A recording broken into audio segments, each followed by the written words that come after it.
Okay, this morning I thought I'd teach you guys how to make some coffee. Hopefully you can either make it for yourself or help mom or dad in the morning.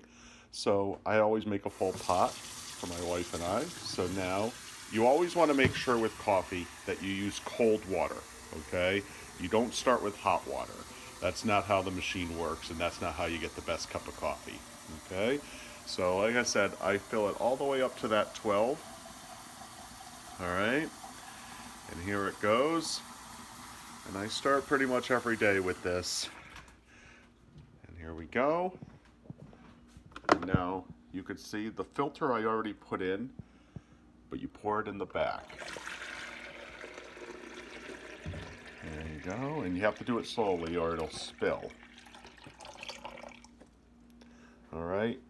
So see these two lines here? Maybe I can show you a little better from the back. All right. It won't let you overfill it. Okay. You'll just make a mess. Am I showing you anything? There it is. There it is. All right. So if you pour it too much, it'll go all the way in the back. Okay. So this now goes underneath and it will be ready. What happens is if you can see underneath here, this button here, when the pot's in, it goes up. When it comes down, it really doesn't come out here. Okay. So we put the pot in and then the water will end up eventually going through the filter and it filters out all the gritty grains of it, of the coffee. So I'm just going to put the coffee and I put it about 3/4 of the way up. I like my coffee a little strong. There, about that much, okay? And all you have to do is close the lid.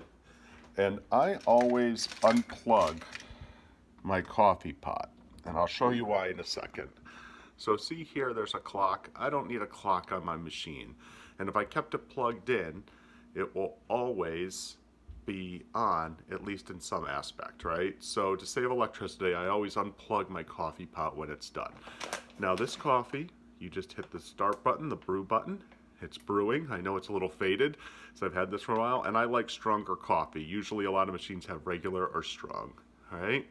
So all I have to do now is unfortunately wait, and then it'll beep when it is done, okay?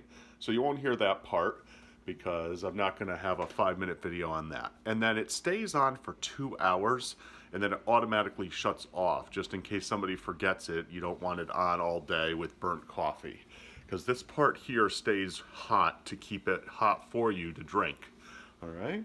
So now that's the basics of making coffee. I hope you have a wonderful morning.